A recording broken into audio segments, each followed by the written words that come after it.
नरेंद्र मोदींचा वाढदिवस आहे आणि त्याच निमित्तानं राज ठाकरे यांनी पहलगामचा मुद्दा घेऊन आणि त्याचबरोबर भारत पाकिस्तानची सामन्याचा मुद्दा घेऊन ट्विट केले आणि त्याचे प्रतिवस्त काय सांगा?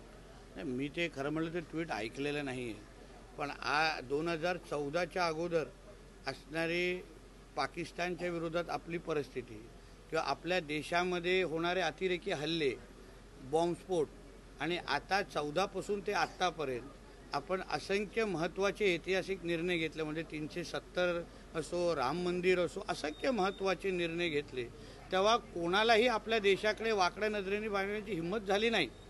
आज आपल्या देशाचं नक्षलाईटचे जे कारवाया आहेत ते शून्याच्या बरोबरी गेलेले आहेत, प्लस अतिरेकी कारवाया ह्या नगण्य झालेल्या आहेत. कोणीही पाकिस्तान असो की कोणीही आपल्या देशाकडे वाकड्या नजरेने बघू शकत नाही असा धाक आणि असं वर्चस्व हे आमच्या नरेंद्र मोदी साहेबांच्याच सरकारच्या माध्यमातून निर्माण झालेलं आहे.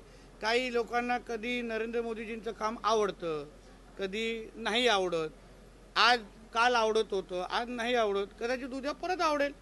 म्हणून तुम्ही त्या आवडणाऱ्या ट्विटसाठी थांबा. त्याचबरोबर आता नरेंद्र मोदी हे आमचे वैयक्तिक शत्रू नाहीत, तर ते शिवरायांच्या महाराष्ट्र शत्रू जसं सामन्यामधनं सांगितलं. असं आहे, आता सामना कोण नेमकं वाचतं आणि सामन्याला तुमचे 2-4 चॅनल सोडून कोण त्याची दखलही घेत नाही. म्हणून सामन्यामध्ये लिहिलेले जे काही बातम्या आहेत किंवा जे काही आर्टिकल आहेत त्याला समाजामध्ये काही त्याचे वजन नसल्यामुळे त्याची दखल आम्ही घेत नाही. साहेब, आज मीनाताई ठाकरे यांच्या पुतळ्याला रंग टाकण्यात आला. बघा, असं आहे, अशा गोष्टी आमच्या राज्यात अशा महान व्यक्तींबद्दल होताच कामा नये अशी भूमिकेचा मी आहे. काही म्हणजे महाविकास आघाडीच्या सरकारच्या काळात मला आठवतं, काही समाजकंटकांनी पुण्यामध्ये छत्रपती शिवरायांच्या पुतळ्यावर जाऊन तिथे चप्पल मारली आणि मग तेव्हाच्या महाविकास आघाडीचे जे प्रमुख नेते होते त्याला मनोरुग्ण म्हणून त्याला बाजूला केलं. पण अशा लोकांना जे मीनाताई ठाकरे हे फक्त बाळासाहेब ठाकरेंच्या पत्नी नव्हत्या, सगळ्यांच्यासाठी महासमान होत्या, त्यांचा एक वेगळा सन्मान होतं, वेगळा मान होतं. फक्त शिवसैनिकांसाठी नाही, पण महाराष्ट्राच्या प्रत्येक नागरिकात त्यांचा मान सन्मानाने पाहायचा.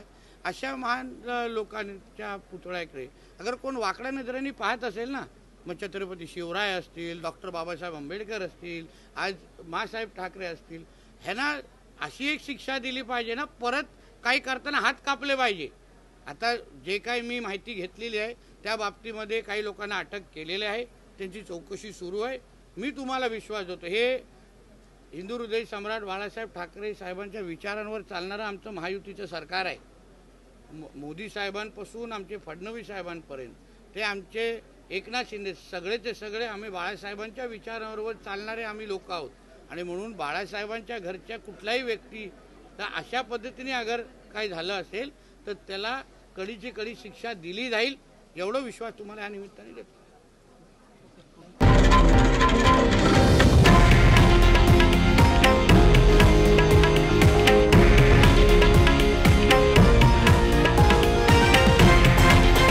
हे आहे देशातील नंबर 1 न्यूज नेटवर्क आणि आपण पाहत आहात TV9 मराठी, एकमेव.